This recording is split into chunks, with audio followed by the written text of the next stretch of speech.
Apa sebenarnya yang Om Budi cari dari kegiatan ini? Karena kalau uang kayaknya nggak mungkin lah ya. Ya. Semakin banyak orang suka seni rupa, cinta seni, semakin besar apresiasi ke seni itu sendiri. Resa kita cuma satu, Padang nggak hidup seperti Jogja, Bandung atau Bali. Gitu. Kepalanya seperti berat sekali. Halo teman-teman, ketemu lagi di Ceritain Cerita Sisi Lain dengan saya Boy Chandra. Di episode kali ini saya lagi sama seseorang teman saya. Ini namanya Budi. Om Budi. Ya. Lengkapnya Budi Setiawan atau Budi? Oh, Budi Irwandi, Budi Setiawan. Buset. Nah, itu buset. Budi Irwandi. Jadi Budi Irwandi ini adalah pendiri komunitas atau apa ya? Ya, bisa disebut komunitas. Ruang kreatif lah ya. Ruang kreatif. Salah satu ruang kreatif di Padang namanya Dangau Studio. Seni rupa. Ada sastra juga, ada macam-macam lah kegiatannya. Saya penasaran sebenarnya Om Bud. Om Bud ini latarnya gimana sih? Kalau saya sendiri latarnya seni rupa, Bang Boy. Seni rupa. Seni rupa dulu sempat di SMSR atau sekarang namanya SMK 4 ya. SMK 4 Padang. Habis itu lanjut ke ISI Jogja juga. ISI Jogja. Tapi sayangnya karena cinta kampus saya nggak tamatin, Bang Boy. Gitu. Yeah. Biarkan aja. Biar nggak berpisah sama kampus ya. Seperti itulah Bang Tanah. Jadi memang dari SMA-nya kan itu ya. Ya, dari SMA-nya SMA-nya seni udah rupa, seni rupa. terus lanjut kuliah seni rupa ISI Jogja. Ya. Emang apa ya? Emang sayang banget sama seni rupa. Sayang candu Bang ya gitu nah. Kalau saya tuh seni rupa tuh udah jadi bisa dibilang dunia saya aja ya tuh. Om Bud balik ke Padang kapan? 2015 lah Bang. 2015. 2015 Padang, habis itu aku sendiri ke Tamodaya. Waktu itu Tamodaya udah masih asik-asiknya lah gitu kan. Kita di sana ada kios sama senior. Emang sekarang nggak asik? Yang kasih tahu Bang Boy, jangan kasih tahu. Oke, Om Budi berarti dari 2015 balik ke Padang dari Jogja. Pertanyaannya adalah kenapa balik ke Padang yang secara iklim kesenian atau iklim seni rupa lah ya jauh tertinggal. Kenapa Om Budi tidak berkarya di Jogja gitu seperti abang-abang kita yang di Jogja? Gitu? Alasannya sederhana Om Boy. Pertama tentu karena di Padang sendiri emang minim ya waktu itu, sampai sekarang juga masih minim ya. Sampai sekarang masih minim ya?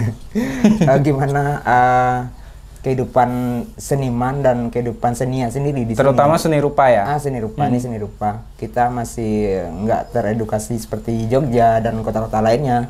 Di sini kayak tantangan Om Boy. Tantangannya gimana? Saya riset, habis itu saya gimana sih supaya seni di Sumbar nih bisa up gitu nah. Dan waktu itu belum ada sih kepikiran bikin wadah kayak Dangau nih. Tapi 2017 itu kepikiran buat edukasi teman-teman milenial. Jadi waktu itu kita udah ngumpulin teman-teman, udah melaksanakan kegiatan-kegiatan seni, tapi belum buat publik Om Boy, buat privasi di Dangau aja. Gitu. Lingkaran kecil lingkaran ya? Kecil aja. Gitu. Berarti Dangau sendiri berdirinya 2017? 2017. Tanggal ulang tahunnya lupa Bang. Ya pokoknya 2017 ya. 2017 ke 2022 ini udah 5 tahun. Udah 5 tahun. Udah 5 tahun. Pindah dari Jogja, kemudian mendirikan ruang kreatif atau komunitas gitulah ya di Padang. Namanya Dangau Studio. Kegiatannya apa aja? Kalau kegiatannya, kegiatan utamanya Om ya, Bud? lebih ke seni rupa ya Om Boy ya. Tapi dari 2021 itu kita launching Dangau nih kegiatan di luar Om Boy, di publik gitu nah. Awalnya kita cuma di studio, habis itu kita launching berapa proker kayak art terapi yang udah kami jalani 2021. Akhirnya Dangau nih bisa merekrut banyak lagi masa. Lebih luas lagi di luar seni rupa. Banyak milenial lagi dan ternyata nggak seni rupa aja, kita bisa menarik teman-teman yang hobi nulis, hobi puisi, dan kita ngadain panggung buat mereka juga gitu. Om Budi, kita kan kenal itu baru setahunan ya Om Budi ya. Yang menarik adalah teman-teman, Om Budi ini bikin kegiatan seni rupa itu dari kafe ke kafe. Namanya art therapy ya. Art therapy itu konsepnya lebih kurang itu kayak menggambar bebas atau melukis bebas gitu ya. Ekspresi. Secara di seni rupa sendiri kan itu apa ya Om Bud? Sama lah kayak sastra gitu, ada yang berat, ada yang ringan gitu. Apa yang Om Budi lakukan ini, apakah itu tidak jadi cemooh atau bagi kawan-kawan yang lebih serius gitu? Ini pengalaman sekali bagi kami ya Bang ya. 2021 kita konsisten mau launching namanya art therapy. Tapi sebelum itu Bang, aku sendiri di Dangau 2019 kita riset namanya art therapy itu apa sih gitu nah. Dan ternyata memang art therapy ini kan dari dunia kesehatan aslinya gitu nah. Kita modifikasi di Dangau, kita jadikan hal yang seru lagi gitu nah. Jadi art therapy yang kami bawa ini memang sedikit bertentangan dengan ya misalnya akademik ya Bang. Kita nggak pakai teori berkarya, kita nggak pakai prinsip seni rupa juga. Kita kembali ke seni itu adalah sebuah kebebasan dari hati. Itu yang kami tahu gitu nah. Sesuatu yang dari hati kita coretkan ke media kayak kanvas atau kertas, itu bakal menjadi hal seru. Apa sebenarnya yang Om Budi cari dari kegiatan ini? Karena kalau uang kayaknya nggak mungkin lah ya. Apa sebenarnya? Kalau simpel Om Bayang, gini, semakin banyak orang suka seni rupa, cinta seni, semakin besar apresiasi ke seni itu sendiri. Bukankah kita keresahan aku sendiri ya Bang Boya? Awal 2017 ketika mendirikan Dangau Studio, resa kita cuma satu, Padang nggak hidup seperti Jogja, Bandung atau Bali gitu nah. Aku nggak salahin orangnya, aku salahin kok mereka nggak teredukasi. Intinya teredukasi mereka nggak tahu. Artinya Om Budi ini emang ya ngeluh, tapi di satu sisi berusaha menciptakan solusinya. Iya, benar sekali Bang. Karena kan kita itu kebanyakan ya, kita ngeluh tapi nggak menciptakan solusi. Tapi dari perjalanan 5 tahun Dangau Studio, apa ya? Om Budi pernah nggak ngerasa ya udahlah berhenti aja nih, kayaknya juga orang-orang nggak peduli nih sama seni rupa Sumatera Barat gitu ya. capek saya doang gitu ya. Karena itu pernah Mbak, jujur Bang ya. Pernah terniat berhenti waktu itu ketika kita art therapy 2. Art therapy 2 bulan Januari akhir. Kita sempat dihajar habis-habisan lewat wacana ya Bang ya. Misalnya art therapy itu ngerecehin seni rupa gitu nah. Kata oknum-oknum gitu lah ya. Orang art therapy itu merusak tatanan seni rupa gitu kan. Jadi kami berusaha aja buat meyakini nih lagi nih konsep kami ini benar. Kalau orang nggak kenal seni, tak kenal maka tak sayang, itu konsep kami ya. Kalau mereka nggak tahu gimana dunia seni rupa bisa bisa diapresiasi banyak orang. Kami terus saja. Waktu itu yang ketiga itu memang kalau seandainya art therapy 3 tidak berhasil, itu mungkin proker art therapy kita batalkan. Tapi alhamdulillah art therapy 3 kita boom Bang itu nah. Iya, secara masa kan sebenarnya banyak Om Budi ya. Tapi kan yang saya tahu nih, art therapy sendiri itu kan free ya. Iya, free, gratis, bahkan ngasih cat sendiri gitu ya. Benar-benar. Ngasih kertas juga. Ini kan hasil-hasil karya-karya teman-temannya ikut art therapy ya. Itu mengakalinya gimana ya? Oke Om, ini agak rahasia perusahaan dikit ya Bang. Ya karena kan apa ya Om Bud? Kita nggak bisa menihilkan setiap kegiatan seni itu ada biayanya gitu. Benar-benar.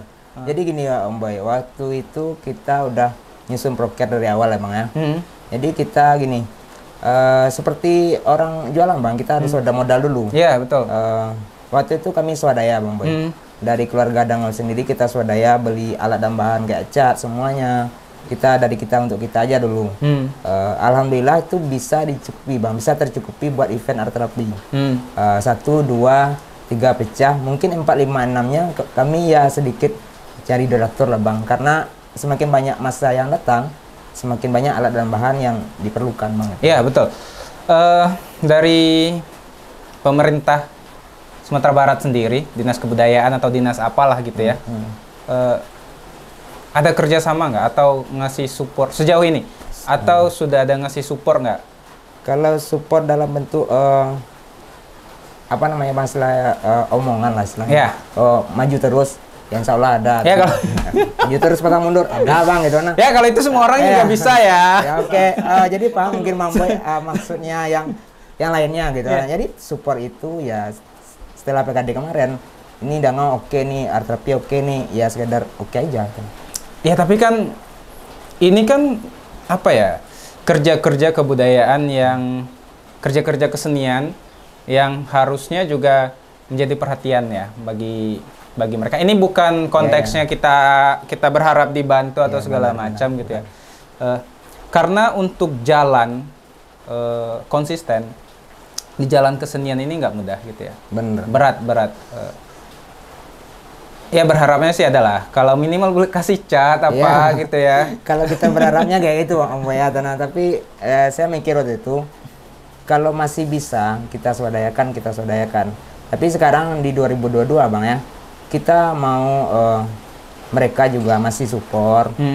Tapi yang lebih penting Bang, jangan larang, itu dulu. Oke. Kalau udah dilarang kita sangat sulit bergerak loh Bang. Ya, betul. Dari swasta CSR gitu ada nggak? Udah ada? Alhamdulillah belum Bang. Alhamdulillah belum. Tapi udah ada usaha untuk menjalin kerjasama nggak? Atau misalnya mengajukan proposal gitu? Udah sih Bang, tapi mungkin belum cair aja dan sampai sekarang sih belum cair. Karena kan sebenarnya art terapi ini masanya banyak ya? Iya. Kalau nggak salah setiap acara itu minimal 50 orang datang ya? Rata-rata alhamdulillah datang minimal 100-an lah ya. Dan konsepnya kan emang anak muda gitu ya. Anak milenial. Saya melihat art terapi ini sebenarnya lebih ke kayak apa ya? Kayak jembatan awal orang-orang mengenal seni rupa. Iya benar sekali. Iya kan? Jembatan awal orang-orang mengenal seni rupa karena yang datang itu ya nggak selalu anak seni rupa. Iya benar. Jadi ada banyak teman-teman mahasiswa juga atau dari orang umum juga datang sekedar menumpahkan ekspresi aja gitu. Iya. Jadi memang boleh nggak saya sebut ini tuh sebenarnya murni sebagai pembuka orang untuk mengundang orang untuk tahu seni rupa lebih dalam aja gitu. Benar Bang, itu benar banget. Kita konsepnya kan mereka harus kenal dulu nih. Ini yang nama cat, oh ini kuas, oh ini Pak, itu aja dulu edukasi yang paling dasar itu nah. Mereka tahu dulu seni rupa itu seperti ini. Lagian mengapa kami anggap ini art terapi itu agak beda Bang? Ada art dan terapi. Yeah. Art berarti seninya, terapinya di mana? Kita mencoba setiap orang tuh bisa menikmati proses berseni rupa Bang. Peluapan emosinya melalui seni rupa. Mungkin selama ini kita terlalu kaku dengan seni rupa Om Boy. Misalnya aku nggak bisa lukis Bang, jadi nggak ada proses menikmati mencoret-coret karena kita udah terdoktrin lukis harus mirip nih. Kalau nggak mirip itu lukisannya ngapain dibikin gitu nah. Tapi kalau kami di art terapi, lukis hati aja, apa yang kamu rasa ya udah kamu luapin. Akhirnya mereka ada terapinya. Aku senang Bang, aku lebih damai rasanya, bla bla bla lah testimoninya Bang Boy ya. Tapi dari sana kami menangkap ini sesuatu yang seru. Dunia seni rupa itu masih bisa dikembangkan, masih bisa dinikmati oleh semua orang. Nggak cuma akademik atau yang profesional aja yang bisa menikmati dunia seni rupa. Kayak musik ya Bang ya, musik bisa dinikmati semua orang. Kok seni rupa nggak sekedar orang yang harus orang yang paham seni kelas atas dulu gitu ya. Ya seperti itu. Iya, karena kadang-kadang ya kita mengeluhkan di Sumatera Barat pameran lukisan misalnya sepi dibanding di Jogja gitu ya. Kayak Arjok itu rame gitu ya. Berbayar dan rame. Masih rame. Di Sumatera Barat kadang-kadang kita gratis masih sepi. Ya. Itu tadi karena memang kita nggak membangun jembatan itu kan. Kita nggak membangun iklim itu sistemnya gitu. Jadi art terapi itu sebenarnya salah satu upaya Om Budi dan kawan-kawan untuk membawa orang masuk ke seni rupa. Oke, ini awal-awal kita gambar-gambar dulu lah, suka-suka gitu. Tapi setelah mereka suka gambar ya ada pameran yang lebih bagus, kita kan bisa belajar pada karya seniman-seniman yang lebih besar ya. Karena kan seni rupa sendiri banyak ya senior kita yang apalagi Sumatera Barat hebat ya. Wah, luar biasa lah namanya. Luar biasa ya.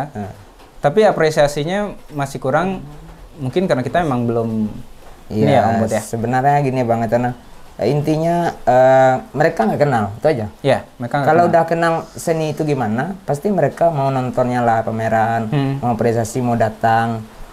Lagian di Padang Sumatera Barat sendiri, kita juga jarang ada event pameran. Paling setahun itu 2 kali, Iya, 3 kali. Iya, 5 kali itulah udah banyak Bang Boya. Udah Itu juga pameran rame. pemerintah ya. Pemerintah itu. Nah, yang swasta di sini memang minim sekali. Kita nggak ada galeri-galeri swasta kayak di Jogja yang rame, bikin event mulu. Jadi edukasinya jarang sampai ya Bang. Tapi kan seniman-seniman Jogja itu, saya punya nggak banyak sih, tapi saya kenal ada beberapa teman-teman. Mereka mau berpameran sendiri. Ada tuh yang pameran bawa lukisan di jalan gitu ya. 3 orang doang pameran gitu. Iya. Sementara di Sumatera Barat sendiri kan yang kita lihat itu pameran itu juga jarang ya. Memang jarang. Apakah itu memang karena pamerannya mahal atau memang karena teman-teman kita tuh sebenarnya sudah pesimis duluan? Kalau menurut aku pribadi ya Bang, ya, bukan pameran itu mahal. Tapi mungkin wadah buat pameran itu jarang. Ya tapi kan, ya Ambot saya potong. Tapi kan sebenarnya di dunia kesenian apapun, kita tuh nggak selalu bisa berharap orang yang menyediakan ruang untuk kita, ya kan? Benar. Kita nggak selalu bisa berharap orang yang menyediakan panggung untuk Iya, kita. benar. Apalagi kalau kita masih baru lah, kita masih muda gitu. Salah satu yang kami lakukan di program cerita ini, karena kan ini saya sama OB ya, OB ini pendongeng. Karena kita melihat di Sumatera Barat itu memang minim sekali ruang atau media untuk orang berbicara hal-hal semacam ini. Akhirnya ya kami berusaha untuk mengisi kekosongan itu gitu. Atau menjadi bagian kecil lah untuk itu. Kita di Sumatera Barat, seniman-seniman muda kita itu kan banyak ya. Ya rame Bang. Ada seni rupa di UNP juga ada gitu ya. Isi Padang Panjang. Isi Padang Panjang juga ada gitu. Tapi pameran juga itu cuman pameran tugas akhir kebanyakan. ITA biasanya Bang, itu aja tugas akhir aja. Habis itu hilang, kalaupun mereka pameran, mereka pasti udah ke Jogja. Iya. Pameran di Jogja gitu ya. Tapi kan itu nggak di Sumatera Barat lagi kan. Iya benar. Apa tuh Om Bud kira-kira yang jadi permasalahannya ya? ya? Menurutku gini Bang, gini, kita di sini memang apa ya, minim apresiasi Bang. Ya. Misalnya aku seniman nih, seniman tentu butuh apresiasi ya Bang. Ya. Kalau nggak ada nonton, kayak jualan, kalau kita ada jual tapi nggak ada pembeli, itu kayak nggak menarik kitanya jualannya. Kita udah pameran nih, tapi nggak ada apresiasi, nggak ada yang lihat, apalagi yang beli nih Bang ya. Kalau kreator kesini, alhamdulillah lah, tapi yang nonton aja nggak ada. Jadi sebenarnya gini Bang, siklus tuh nggak terbangun. Ya. Misalnya kita pameran, tapi nggak ada yang nonton, tentu kita nggak sebagai seniman sendiri nggak semangat. Jadi kita ada sebagian seniman pergi ke Jogja karena memang di sana mereka mendapat ruang apresiasi ya Bang ya. Mereka dihargai karyanya, bahkan dibeli gitu. Nah, ini yang masalah yang kami pecahkan, gimana cara supaya banyak penonton, rame, apalagi bisa menciptakan kolektor nih. Ya Padang nih kan banyak juga orang kaya Bang Boy itu nah. Banyak lah. Mungkin karena mereka aja belum kenal seni rupa dan bukan nggak mau ngoleksi, tapi mereka belum cinta gitu akan karya ini. Karena kenapa belum cinta? Karena mereka nggak tahu. Event mereka nggak tahu, karya tuh seni rupa tuh di mana sih? Asiknya mereka juga belum teredukasi gitu nah. Jadi ini permasalahan klasik, seniman ya harus bertahan. Ini tempat medannya harus berjuang lebih lagi dibandingkan daerah Jogja atau Bandung atau Bali gitu nah. Oke. Tapi kan Om Bud ini saya tuh sebenarnya mengamati kayak komunitas stand up komedi ya. Sekarang itu besar banget di Indonesia, boleh dibilang hampir kayaknya semua sisi sisi industri hiburan itu ada orang stand up komedi. Iya benar Bang. Tapi kalau kita telisik ke belakang, dulu kan juga minoritas ya. Maksudnya kayak Bang Raditya Dika gitu. Dia mungkin aneh bagi orang dulu gitu.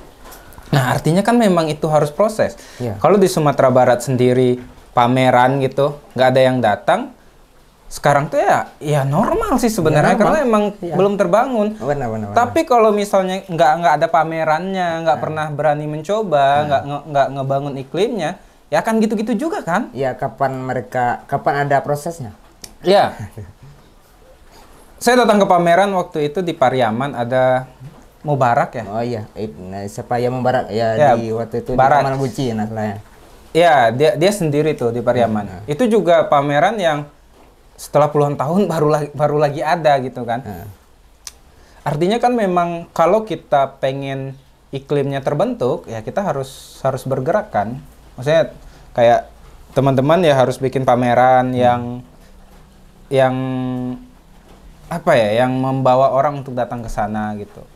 Tapi kadang-kadang saya pernah datang sekali Om buat pameran, itu tugas akhir sih. Nggak usah saya sebut kampusnya.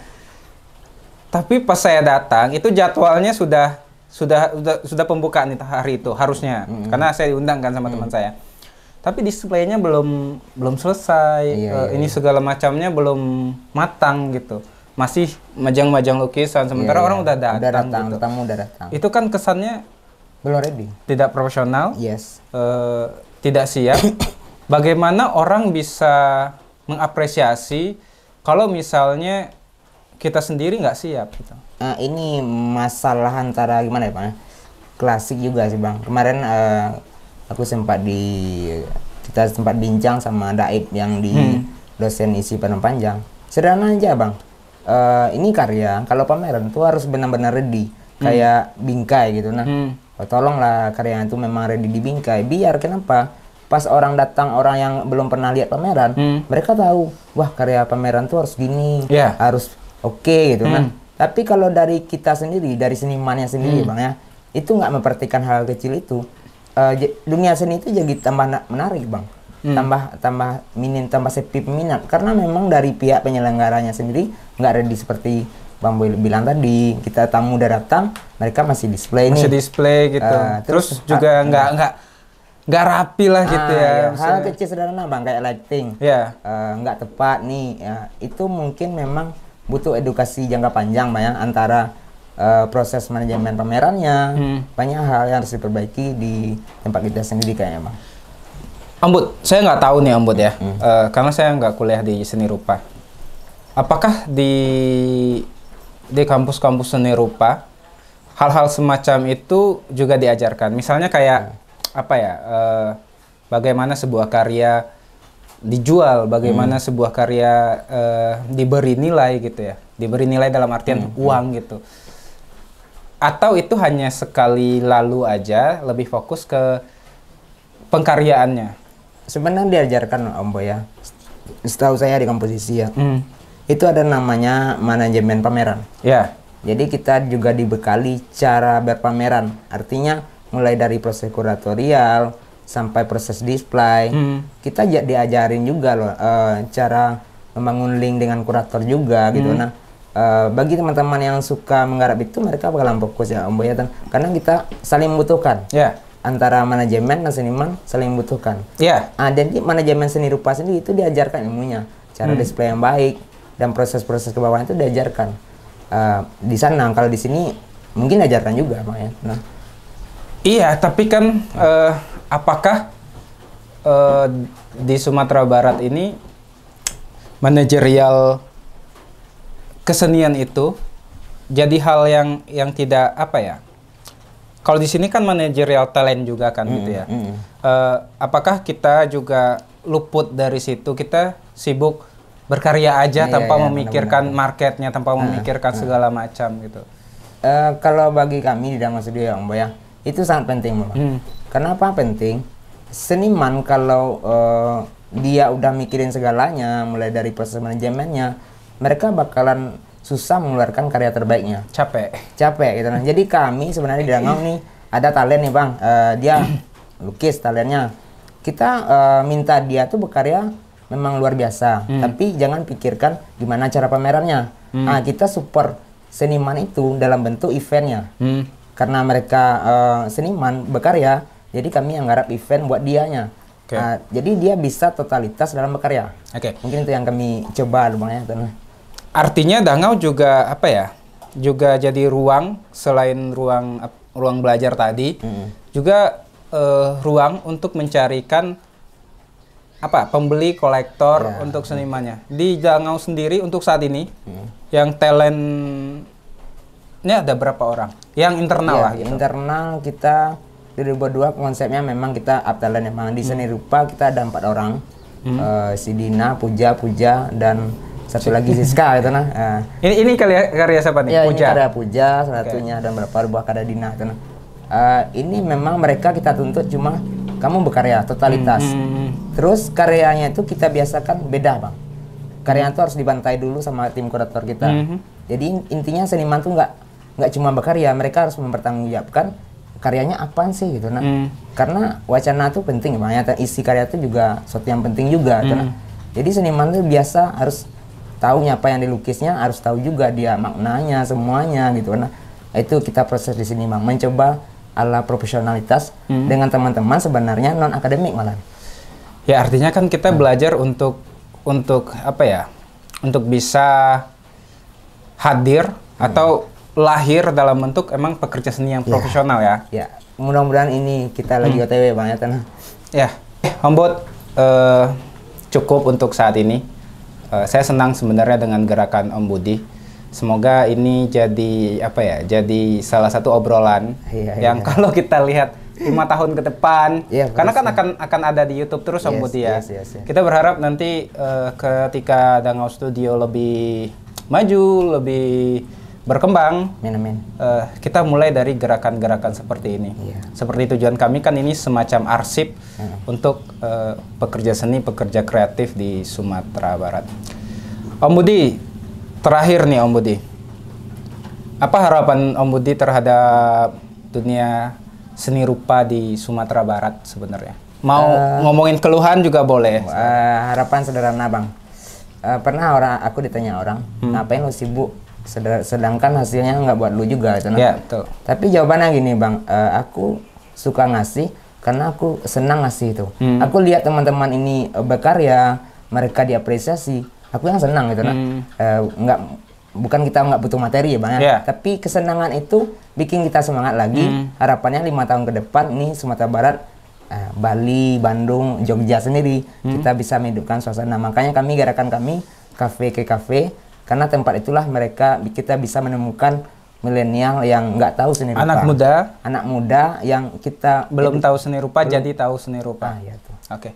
Terima kasih Om Budi. Semoga setelah ini Dangau Studio juga mendapat apresiasi dari pemerintah yang lebih nyata dan lebih kuat lah gitu ya. Karena kan apa yang teman-teman lakukan di Dangau Studio atau di komunitas lain itu juga salah satu bentuk untuk memajukan kesenian di Sumatera Barat. Teman-teman jangan lupa juga follow Instagramnya Dangau Studio. Om Budi ada Instagram? Ada, Dangau Studio aja bang. Dangau Studio aja. Terus teman-teman kalau di Padang pengen mampir ke Dangau Studio itu di Jalan Akhirat. Agak orang deh bang, Jalan Simpang Akhirat bang. Oh Jalan Simpang Akhirat. Jalan Simpang Akhirat itu arah ke Belimbing ya. Kalau di Maps ada ya? Ada Dangau Studio. Dangau Studio manajemen di Maps. Ini kapan open? Maksudnya tamu boleh datang kapan aja? Kita open studio Sabtu Minggu bang biasanya. Sabtu Minggu ya? Itu yang dari jam 9 sampai jam 6 sih bang. Tapi itu udah bangun pagi? Alhamdulillah kalau buat 1 minggu itu udah bangun bang. Udah bangun, oke. Syarat datangnya? Syarat datangnya pertama ngontak dulu lah bang itu nah. Ya di Instagram bisa ya. Karena kadang-kadang kita 1 minggu tuh sibuk persiapan event, lah ya, persiapan. Sibuk event juga gitu nah. Jadi teman-teman untuk yang datang ke Dangau Studio boleh kontak di Instagramnya Dangau Studio. Yang pengen berkunjung free juga. Kalau mau bawa makanan boleh. Boleh banget. Boleh banget. Dan ingin belajar di sini mau ngelukis-ngelukis boleh juga. Terima kasih Om Budi. Semoga Om sukses dan Puja segera pameran ya. Nanti pas pameran kita liput lagi. Ya. Baik teman-teman jangan lupa subscribe. Assalamualaikum warahmatullahi wabarakatuh. Waalaikumsalam.